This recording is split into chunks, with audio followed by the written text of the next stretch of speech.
Hello, Wonderhussy here on a beautiful sunny spring day in the middle of nowhere. Okay, I'm out here with a friend of mine driving around the desert, sort of between Las Vegas and Barstow, checking out a bunch of abandoned houses. Now I know there's a bunch of you that are groaning right about now and shaking your heads. No, not another abandoned house. She's gonna go in and poke through a bunch of old newspapers and make up some stupid story, and oh, I hate it when she does these videos.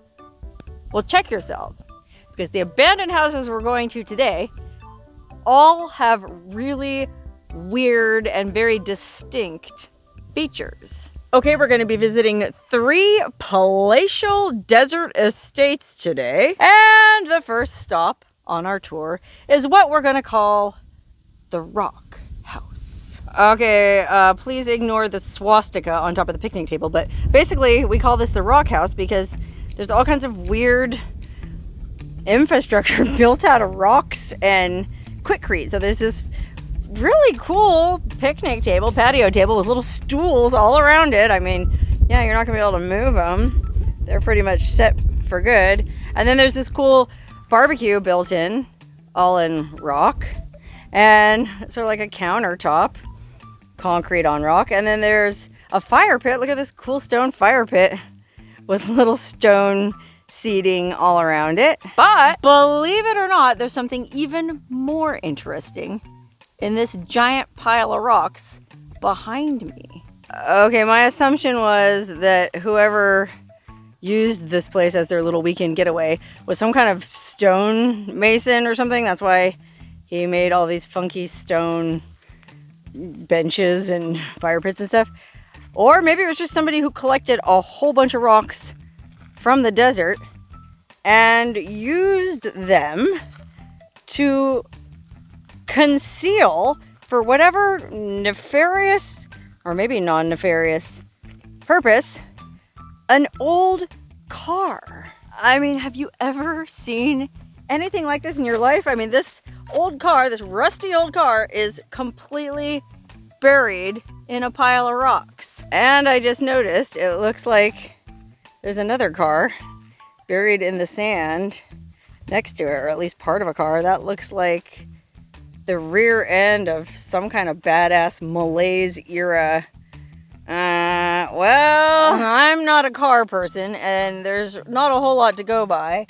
I would guess that was some kind of old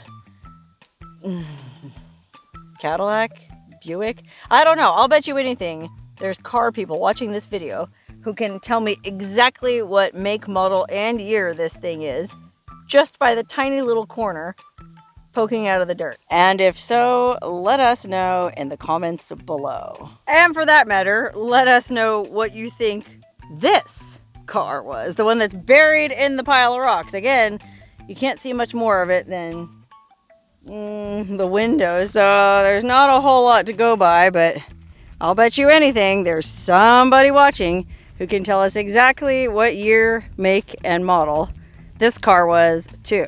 Okay, the friend that I'm traveling around with, the friend who found this in the first place and brought me here, doesn't want to be on camera, but he happens to be a car guy, and so he told me what he thinks this was. And so everybody make your guesses. I'm going to tell you what he said it was, and you can see if you're right or not. I mean, I guess assuming he was right in the first place. Okay, he said he thinks this is a Ford LTD from the late 70s or maybe like 1980.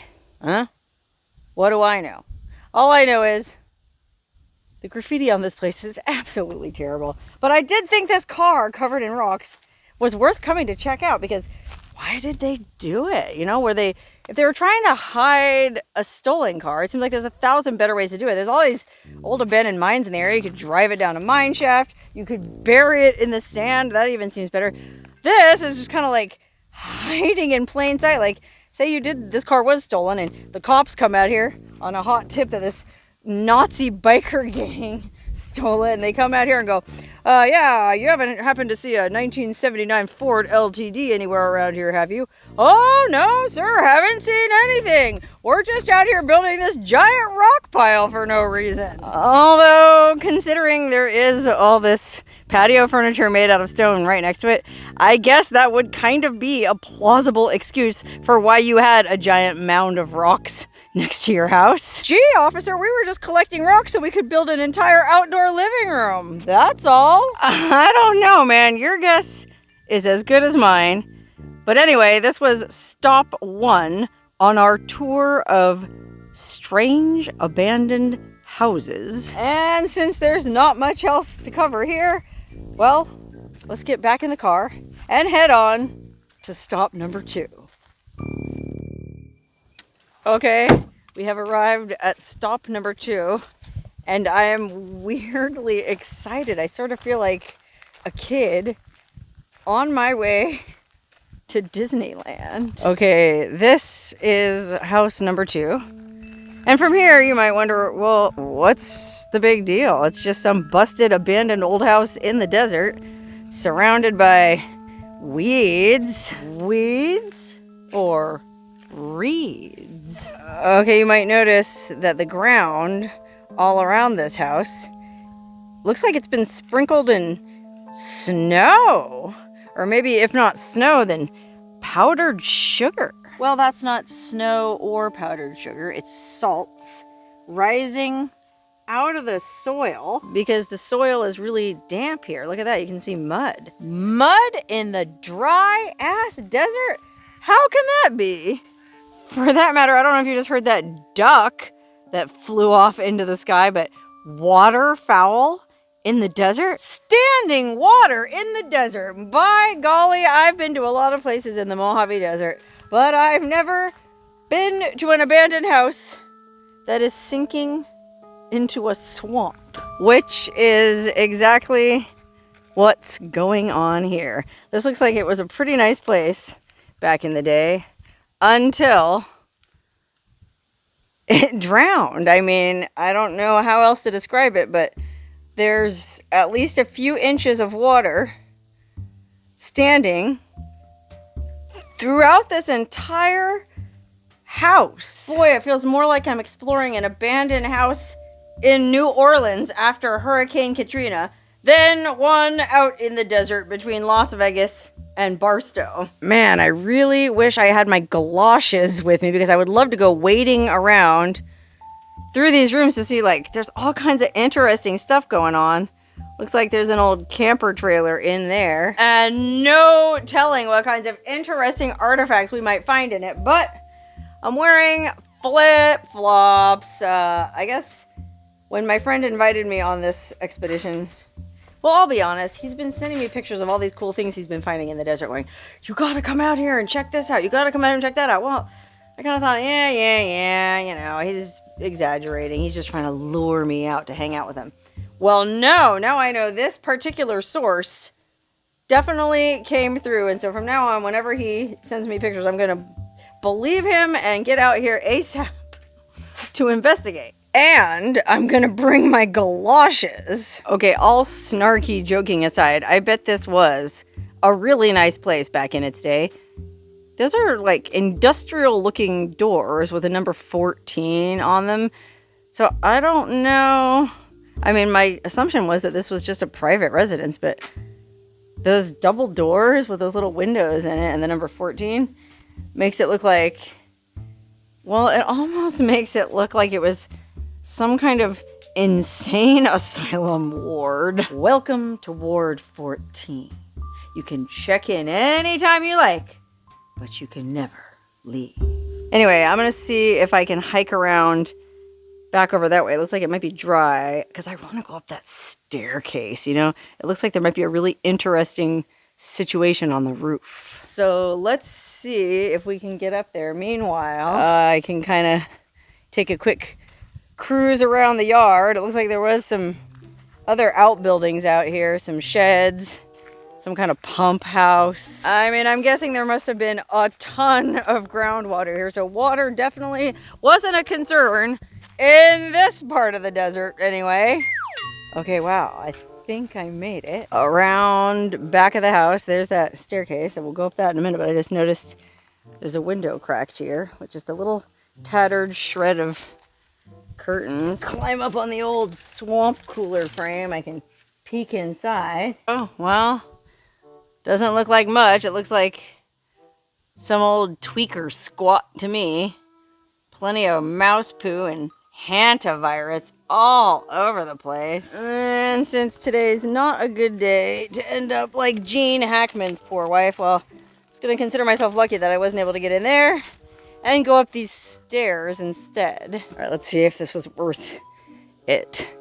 Oh gosh, we're up here on the roof and there's nothing up here anyway. A couple rusted old beds, roof of the other buildings, a beautiful overview of the swamp. But I don't know, was that worth risking my life to climb up onto the roof of this sinking, swampy house for? The roof is probably gonna collapse at any minute. I'm gonna go ahead and go back down these stairs and get out. Okay, well, that's pretty much all there is to what we'll call the underwater house. I don't know what would have happened to cause this house to sink into a swamp like that, unless it was the swamp of despair. Maybe the people living here just got real depressed. You know, sometimes I feel like my own depression is getting the better of me and I'm sinking down into a swamp, like in the movie The Never-Ending Story when he's trying to cross the swamps of sadness and his horse starts sinking. The most important thing when you're crossing the swamp of despair, as anyone who's ever seen that movie knows, is don't let the sadness drag you down. The minute you start letting the sadness get the better of you, you'll sink into the swamp. And maybe that's exactly what happened to these folks.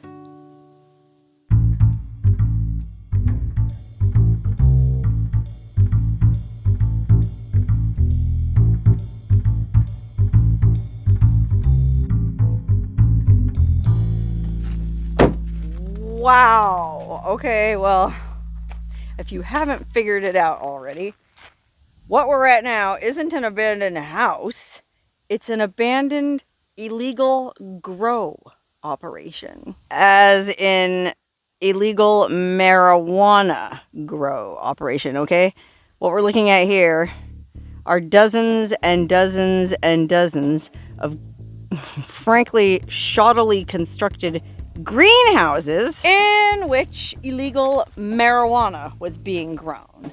Okay, I'm not sure when this place was shut down, but apparently the police came in here and busted this operation, as remote as it is and as virtually impossible to find as it is. I mean, as we were driving here, you really can't see this place until you're right up on it, because it's sort of hidden in a little gully.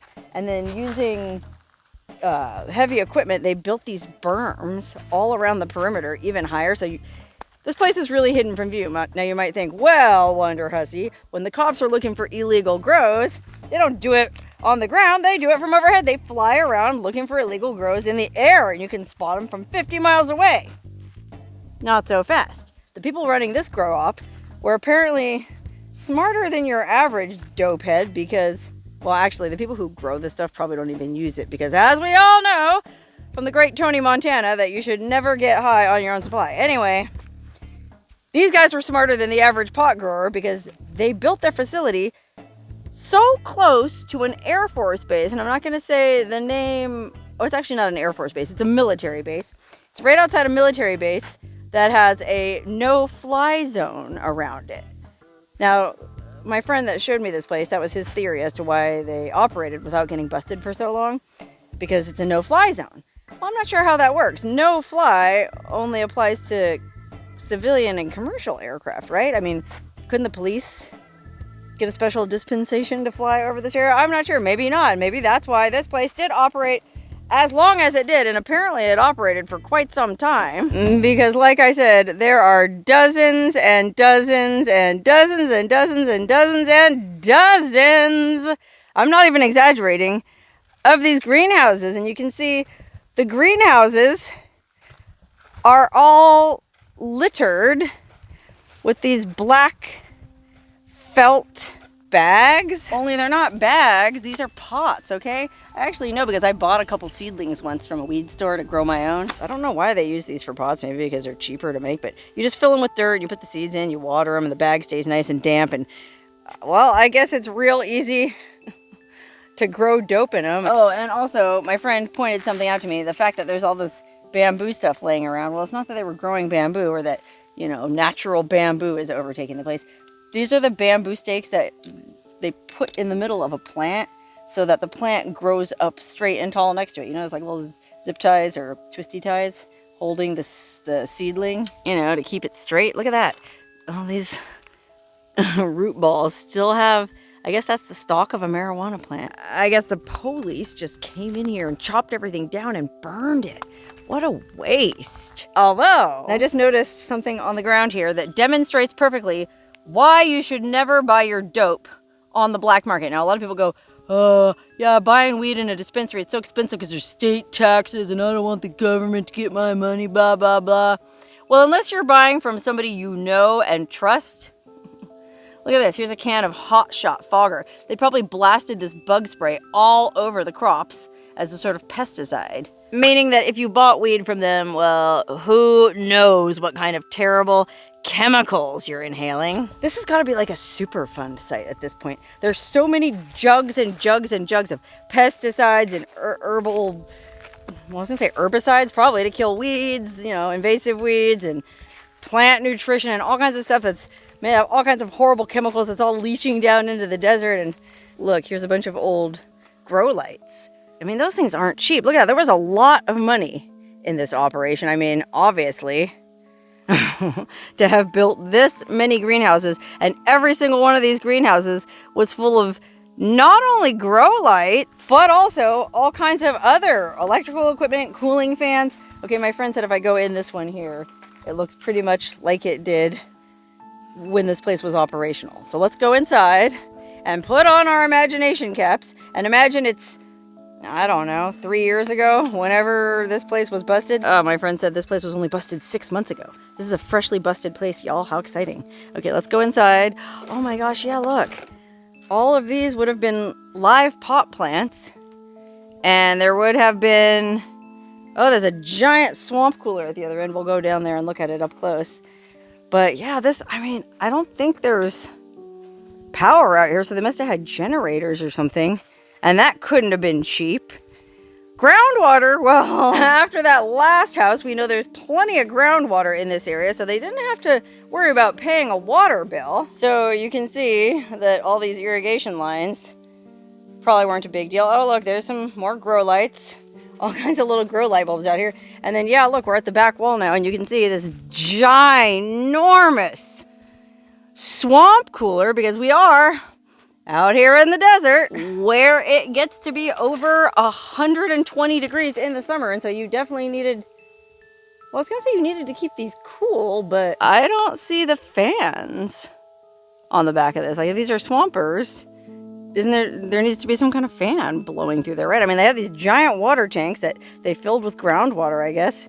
And then you can see the water runs up through this and saturates this paper filter, but where's the fan to blow through it? Oh, I see. Here's another greenhouse that still has the fan, but it's on the opposite wall. So I guess the way this worked is that fan was blowing and sucking air out of here, and so it was pulling air through that, well, what I called a swamp cooler. And that's how they were keeping the interiors of these dwellings cool enough. Like I said, it gets to be 121 degrees here in the summertime, if not more. Cool enough to where the plants didn't all die. Now you might be wondering, well, why all these grow lights? Why these generators? We're out here in the desert. Why don't they just use the sunshine? I mean, it's nothing but sun all day, every day, or most days. And I'm not actually sure what the answer to that is. I feel like maybe it's easier to grow or cultivate, like control indoor plants. Like, isn't indoor weed supposed to be better or stronger or something than outdoor weed? I don't know. I mean, yeah, I smoke dope, but I'm not really a snob about it. I'll smoke just about anything.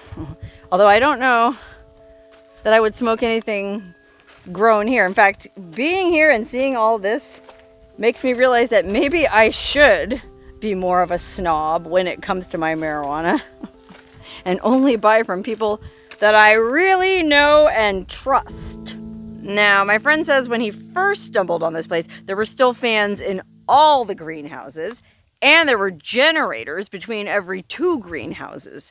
So there was a lot of money invested in this operation. He figures it was about $2 million just to build this place, but it would have been worth it because he said they counted and there's 200 greenhouses and each greenhouse had 200 plants. So by his math, he thinks this place was probably netting something like, I think he said $12 million twice a year. Which is definitely a good reason to spend $2 million building an illegal grow operation in the middle of nowhere, in a no-fly zone. Now, I know what you're probably thinking. Well, another good reason not to buy dope from these kinds of places is they're owned by the cartels. Okay, you know the Mexican drug cartels? The notorious, infamous, murderous Mexican drug cartels? Well, guess what? My friend here thinks this place had nothing to do with the Mexicans. He thinks it was Chinese nationals. And sure, you probably just think my friend is some kind of crazy jeeper, but I don't know, not so fast. Look in here. So there was apparently a bunch of people living on site here because there's all kinds of detritus, shoes, food. But the food is in, I mean, I don't know, that might not be Chinese, that could be Korean.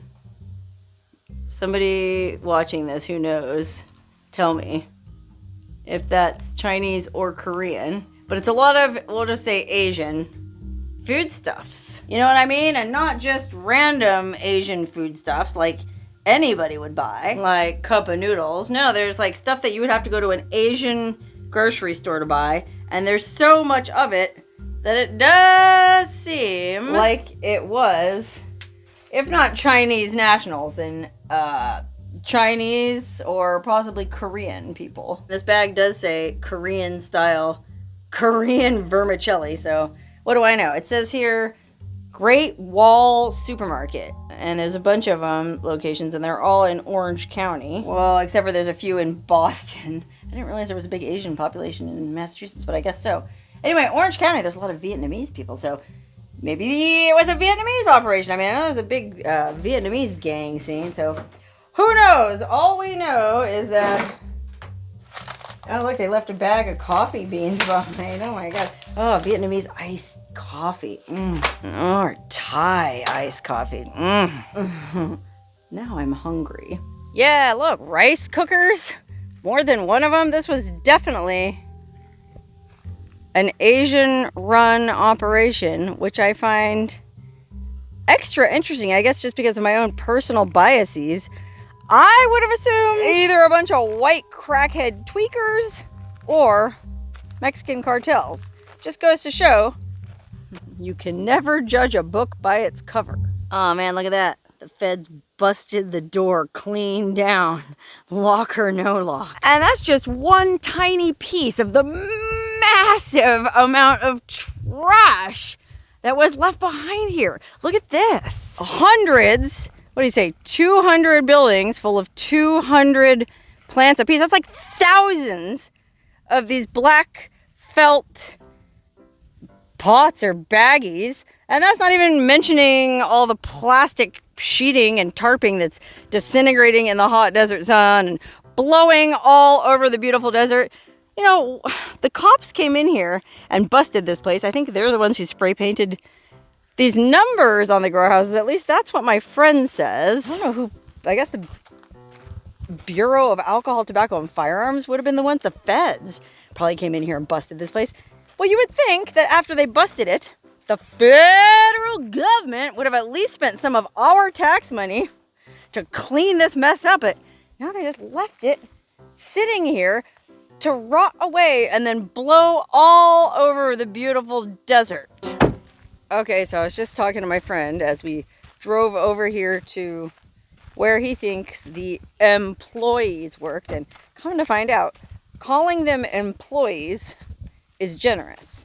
Okay, apparently when he found this place, when he stumbled on this place, there was a local guy out here who actually knew what had happened.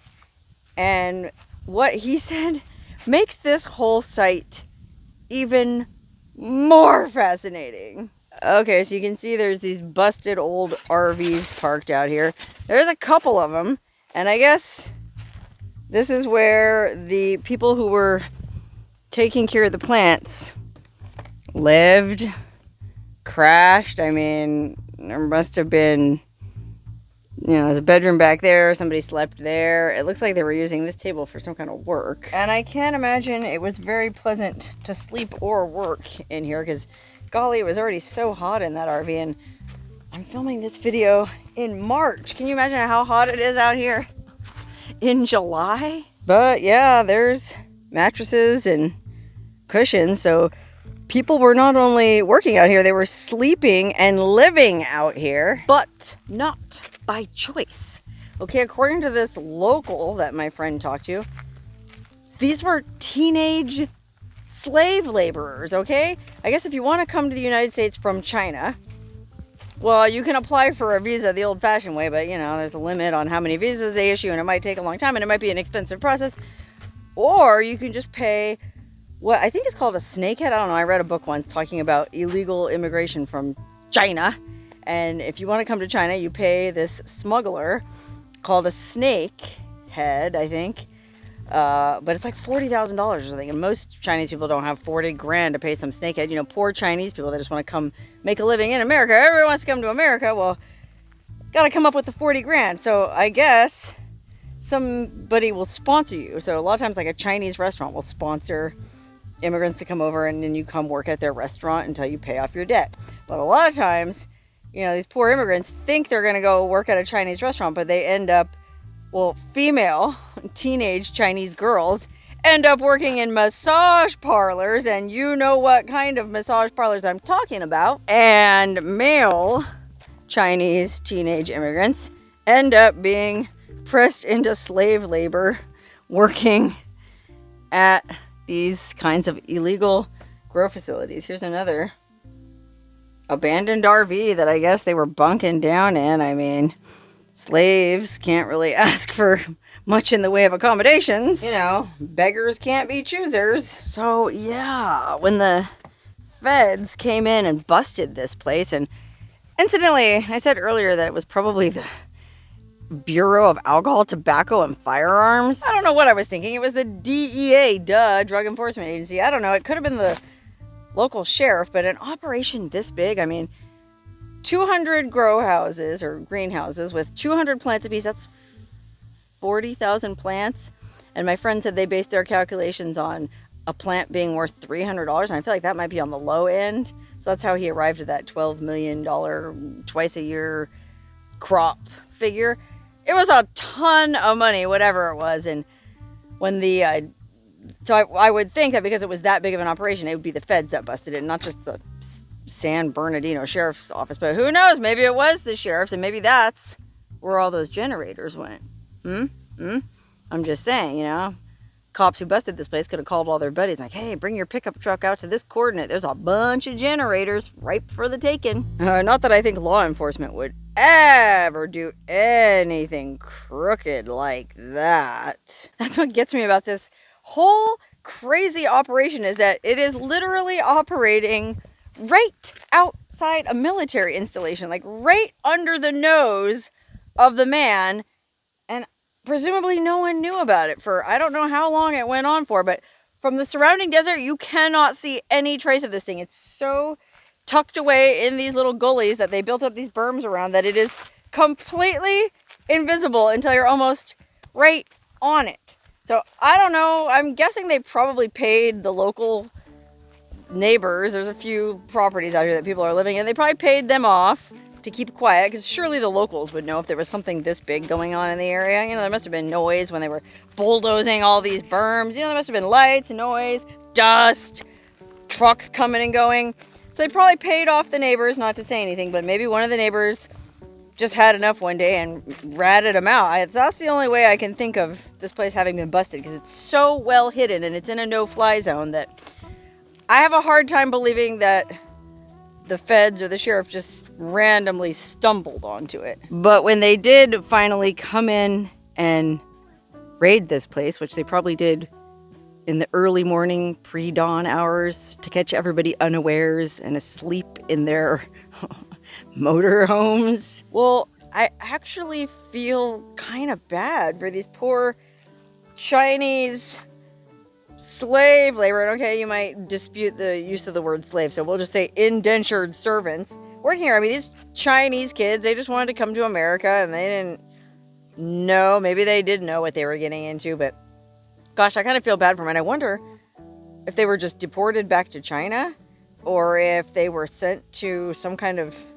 detention facility, juvenile hall. I can't imagine that the United States taxpayer would want to house these teenage kids that were working at an illegal grow operation. It seems like it'd be easier just to send them back to China. But gosh, I don't know. I mean, these are, at the end of the day, human lives we're talking about. So I do feel bad for the employees at this place because they were just pawns. I mean, the real crooks were the guys at the top of this entire operation, which stretches on and on and on and on for acres through this desert that the guys running the operation probably never even set foot in. I mean, yeah, maybe they were involved in scouting the site at the get-go, but you think the bosses who were funding this thing actually came out here? No. Bet you anything the guys running this thing lived and probably still do live in Orange County somewhere, and well, they might be watching this video right now. And if they are, hi, I don't mean you any harm. I'm just exploring your old abandoned grow facility, and I think it's really interesting.